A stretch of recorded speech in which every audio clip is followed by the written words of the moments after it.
What's up, guys? I'm Mitch, and I'm the owner of Direct Home Inspections. And today I'm going to walk you through exactly how I write one of my reports.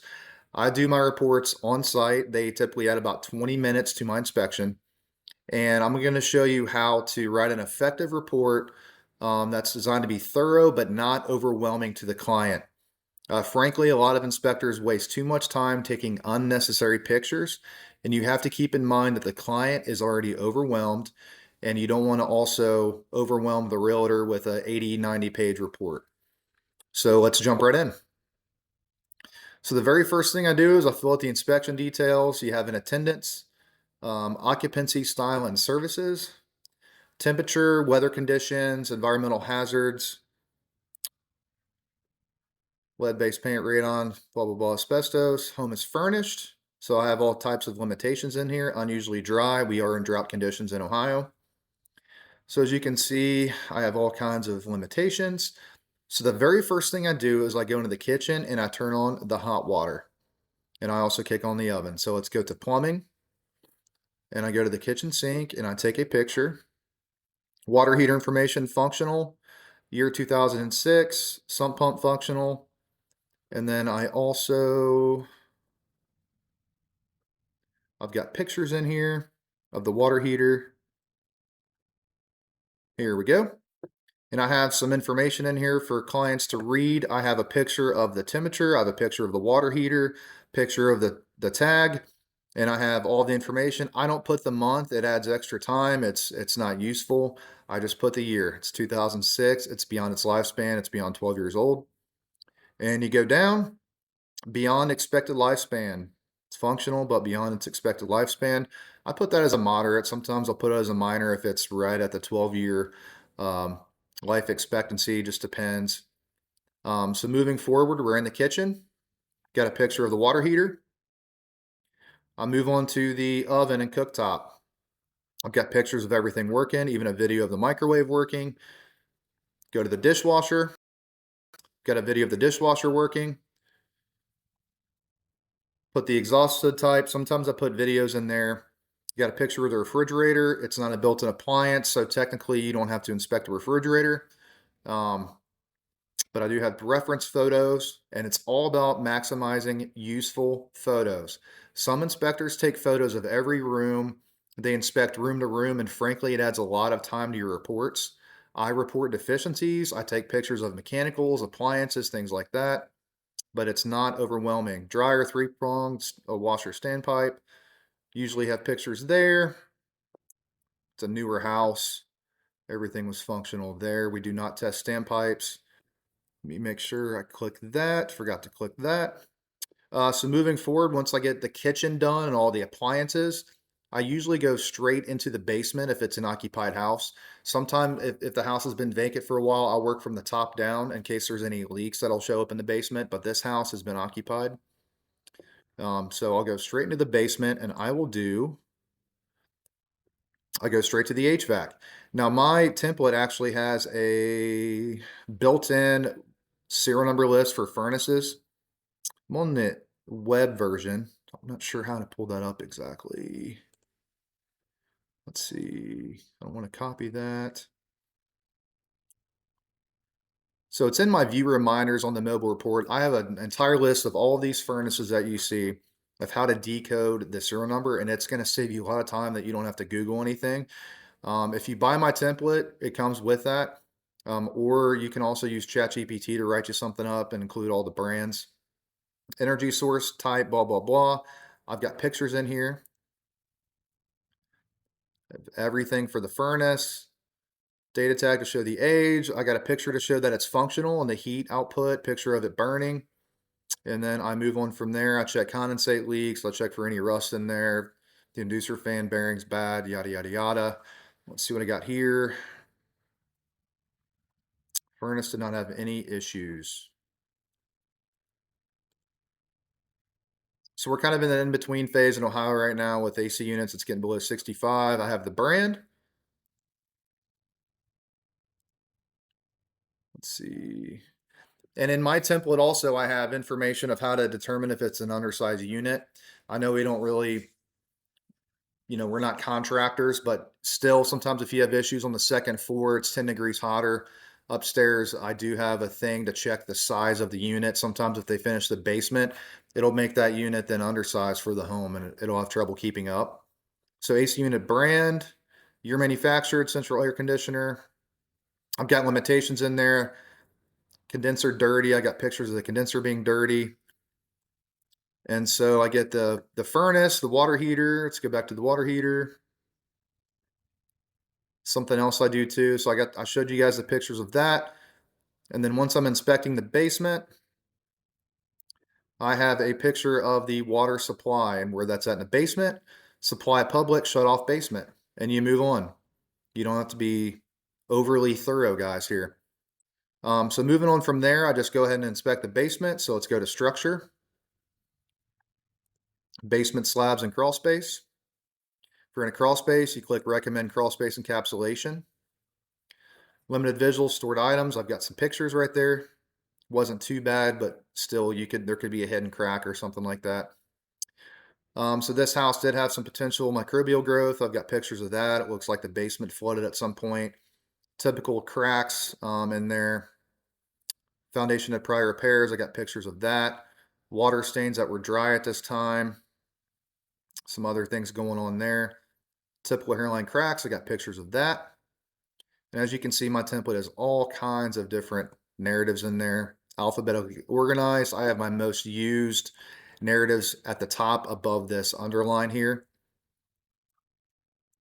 My template is extremely organized. It's minimal searching for anything. Once you get used to my template, probably takes you 5 times or so. Let's go to framework and subfloor. Floor joist material, beams and girders type steel, wood joists, subfloor plywood. That's as detailed as I get there, and I move on and I just write up problems, guys. Subfloor water damage, not active, not active.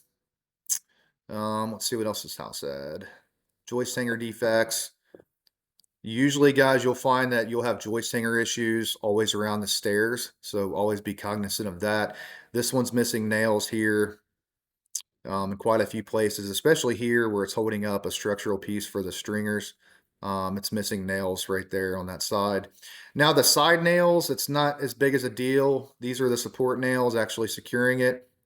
These slide nails on the joist hangers here are just keeping it from moving, but to me, it stood the test of time. It's not a huge deal except for this one on the right here, but I still notate it. And you can see all my other deficiencies. It's all in there, guys. I have a very, very thorough template. I have quite a few happy customers, especially because let me show you this narrative here. So I use the FIR method. I put the finding in bold, the implication, I italicized that, and then I underlined the recommendation. So I'm very thorough, but I'm straight to the point. I don't have long, drawn out paragraphs of the narrative. It's just very direct. And that's why I'm called direct home inspections. So moving on from there, I'll inspect the interior. I don't have a kitchen section. I do have cabinets, countertops, and vanities. I don't think we had any issues there. As you can see, everything's alphabetically organized. Ceiling, floors, and walls. Limited visual inspection furnished, so seaway there. Ceiling stains dry. And I put that as a moderate because above this fireplace, if I recall, right here, it had some pretty good sized stains, and it's been so unusually dry that I did believe that the flashing was bad on that chimney. So it's very likely that those leaks would be active if we had some rainfall. A drywall plaster dash damage. I'm not overly specific on each narrative. I don't have a separate one for drywall damage wall, drywall damage ceiling. I just have drywall damage, and it kind of covers all of your bases. And then you take pictures. You can put any notes in there for location. We had some minor settlement cracks, pretty typical for a 25, 30-year-old house. And once again, you can see just how straight to the point my narratives are using the FIR method. It's nice and pretty. The findings in bold, italicized implication, and recommendation is underlined. Let's see what else we have. And you can see all of my narratives. We had some stains. All that was inside the 3 Seasons room. They had some water intrusion there. Let's move on. So obviously there's bathrooms, and we will go to the plumbing section. Inspecting the interior still. Faucets, sinks, and toilet. Toilet loose. I got a video, and in the video, I state where it's at, so that way you don't have to spend time typing in the location. A loose toilet observed at the flange. Recommend tightening the tank flange or replacing the wax ring as needed by a licensed plumber. Plumbing dash active leak. So another thing, guys, I combine all of my defects into one narrative as much as possible. When when clients and realtors open a report and you have 30 separate deficiencies for a plumbing active leak, it's frankly overwhelming when you can throw them all into one and just separate them by picture and location. That goes too for the deck, and I'll show you guys that in a minute. You don't need 20 separate deck defects for one problem. I throw it all in one deficiency. I type in what the problem is. I kind of have it pre-written. I'll show you guys exactly what I do, but this house had an active leak under the primary bathroom sink right there. Plumbing stains. Plumbing and reference location has stains, indicative of a slow leak. Slow inner prior leak not detected at this time. Good CYA there. You can see I have everything in there. Faucets, low water flow, sink damage, all kinds of stuff. Toilet issues. It's all in there, guys. I have over 1,400 narratives. I update it on a weekly basis as needed. Let's see. Fuel storage. Shouldn't be much here. Gas, shut off meter.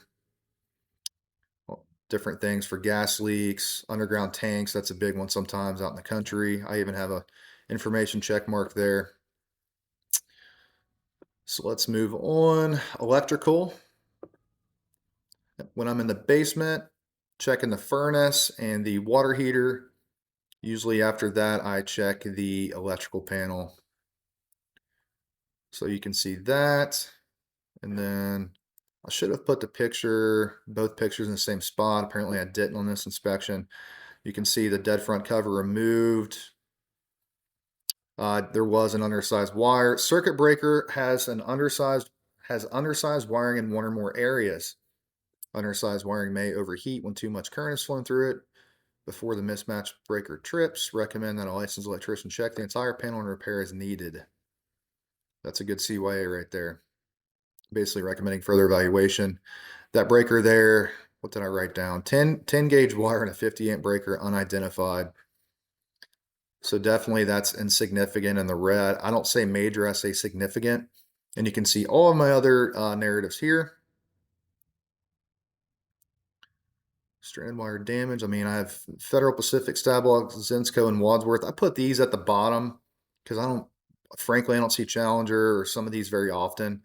I could alphabetically organize them, but frankly, I just put them in the bottom because I don't see them very often. But everything's in there, guys. Once again, my most used efficiencies are at the top, and then I have an underline, and then everything aside from what we talked about is alphabetically organized. All kinds of stuff for the breakers, the knob and tube wiring. Observed, that's an important one because oftentimes you'll see it, but it's not live, but there could be hidden areas where it is live. And then if you do find that it's live, you can check that one. Meter height requirement. I've seen some right on top of grade, some meters. So I mean, you can tell it's extremely thorough, but once again, it's designed for speed, designed with the fewest clicks in mind. Roof, I use a Docapole. I'm not a big drone guy. I'll either take pictures on a ladder or I will use my Docapole. Style gable and hip, material asphalt, inspected at ground level. Also inspected with my extension pole and camera. Age midlife. I don't get hyper specific on age. That can burn you and get you in trouble. If there's a lack of ventilation, stuff like that, it can facilitate the age of the roof. Biogrowth present on roof, yes. And then I have a good informational thing here. 3-tab shingles have a manufacturer specified lifespan of 20 to 25 years, dimensional 30. However, you do get only about 80% out of that typically. Multiple factors involved. There it says it right there. Pictures of the roof. Shingle loose right there. Pretty minor issue, but you just got a CYA. Recommend further evaluation. Always CYA, guys. I think this chimney might have had a couple issues.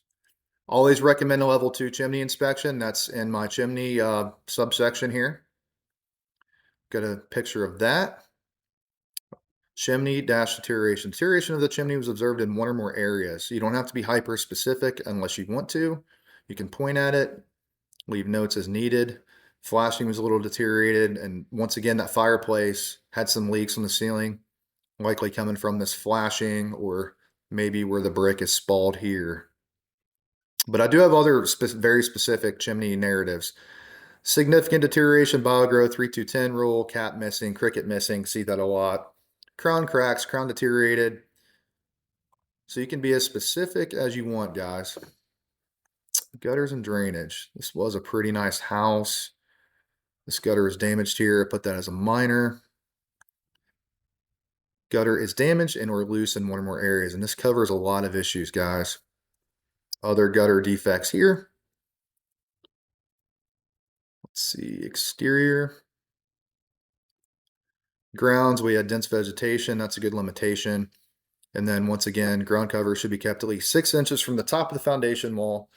Vegetation should be a minimum of 12 inches from the foundation, siding, gutters, and roof. Even got a nice narrative showing how water intrusion can leach through your foundation. Pictures of that there. Yeah, they had soil all the way up to the brick and then some. Negative grading. Good picture of that here. Once again, guys, it's loaded with information. You don't need 4,000 defects to have a good report. You'll spend more time searching for things. My competitors have a lot of templates that are not very well organized. On irrigation system observed. Not included in a standard home inspection because most of the system is underground and not visible. Some eroded soil there. Not too many other issues there. We had some siding issues, and this is a good one too, guys. Let me show you something real quick. Did have a deck, limited visual on that though, concrete. So this deficiency will save you a lot of time. Cracking, deterioration, slipping in, or settlement of the concrete was observed in one or more areas. As you can see, it's a sidewalk and driveway, very obvious. I throw all of my concrete deficiencies into one narrative. And you can be more specific as needed. It's pretty obvious there. Once again, it's about maximizing your time and not overwhelming the client. I could have some competitors have 3 separate defects. Well, it's all in there, guys. Further deterioration and potential trip hazards will occur as water expands and contracts. Covers all of the bases. Once again, my most commonly used narratives are at the top and then underline, and then everything below is alphabetically organized. So here's one that saves me a lot of time, guys. Deck had the following defects. And I'll just write everything in here. I already have the recommendation underlined. And so instead of having 20 separate deck deficiencies, I'll throw it all in here and adjust the category as needed. But I have all kinds of other things. Wood rot, asphalt cracks deterioration. And I have more very specific deck issues if you only have 1 or 2. If you have a lot, you might as well just throw it up there, or deck marginal condition. And you can maybe delete one of these or add something if you need to. That's typically what I do. That's a good narrative to save you time. Porch deterioration. It's all in there, guys. Steps, uneven, open risers. Let's move on to siding. Siding's a big one. We had brick and wood. Brick veneer has cracking, spalling, and or mortar deterioration in one or more areas. As you can see, there's some mortar deterioration. Caulk missing, deteriorated. Wood annual maintenance. That's a good one for homes with a lot of wood. Should be painted once a year annually. Brick settlement cracks right here. Brick settlement cracks was observed in one or more areas. And as you can see here, there's a pretty good one going up from the door and on the corner of the lintels by the windows. Put that as a moderate typically. It's all about just preventing further settlement. So once again, I don't have, if you look at my competitors, they'll have 20 separate subsections. And once again, it's designed to have the fewest clicks in mind. Eaves, soffits, and fascia. I've got stuff in there. Fascia defects, soffit defects. You move on. Gutters are under the roof section. Damage loose. Got that already. As we do the exterior structure, we go to exterior foundation. Basement concrete's foundation type. Limited visual once again, CYA. Corner pop was observed. Got pictures of corner pop. It's common and the result of downward force exerted from brick veneer siding. Nice and simple, and you move on, put that as a moderate. Could go either way. I've seen them cost $500 to repair, and I've seen them cost a couple thousand. It just depends. And I put sidewalk, garage, area. Move on. I have all other kinds of exterior foundation deficiencies. And then I did forget to mention when we're inside and we do the structure, I do take pictures of the attic. OSB, truss, ventilation appears adequate. Ridge vents, soffit vents. Insulation type and depth. Depth appears adequate. Blown. You don't have to be hyper specific because sometimes you don't know if it's fiberglass or wool. And I have all kinds of different deficiencies for missing insulation, not evenly distributed. And I take pictures of the attic, at least 2 or 3, okay? Once again, you don't have to be taking 100 pictures. Just take 2 or 3 pictures to show that you were up there and to show its condition at that time, and you move on, guys. Some of these guys are coming to me saying they take 300 pictures per inspection, and the app is slowing down and crashing on them. It's not needed. I think I take an average of 100 to 150 pictures each report. Let's see what else. Go to HVAC when we're inside, ductwork and ventilation. Radon mitigation system, no. I do like to check that and take a picture if there is one in there, just to show that it is functional. You can tell by the sight glass. Ductwork had corrosion in one more area, so some minor corrosion, put it as a minor. Took a picture, I moved on. All kinds of duct deficiencies for flues. Registers, not functional, low flow, loose, inadequate, unequal distribution of heat. It's all in there, guys. I can promise you that. And then the fireplace too, if the house does have a fireplace when you're inside. Gas, took a picture of it. The damper was functional, took a picture of that. Gas was shut off at this time. Vents, flues, and dampers. So the gas fireplace was inoperable at that time. And switch did not turn on fireplace. I think I put recommend consulting with the homeowner. Fireplace had rust. Probably years of not having a cap. This one did have a cap, but it likely did not at first, or maybe it was not installed properly. But this one did have a cap. It's hard to say why there's so much water getting in there. Okay, guys, what else could we look at? Garage and detached structures. Garage had stored items. I took a picture of that. And then I also, garage door type, automatic, reverse sensors, yes, functional. Some people put the material that it is. You're not required to, guys, and frankly, nobody cares. You have to keep in mind that the average client reads the report. So I get follow-ups all the time of people that didn't read the report and talk about a leak or something that they didn't see in the report, and then I go back and look, and sure enough, it's there. This has happened twice in the past week. And some people spend 10, 15, 20 minutes reading it, but oftentimes people just want to see the juice of it, and then they forget about it. You have to remember they're overwhelmed. So writing an overwhelming report is not going to do you any favors, and it's not going to do them any favors. But it just depends on the client. I have a lot of good clients, and they report how thorough I was. I get hired based on how thorough I was. But I also try to maximize my time and try to be as efficient as possible. And so I have a video of the garage doors working, and I get a good video of that. It's good CYA. All kinds of garage door defects in there.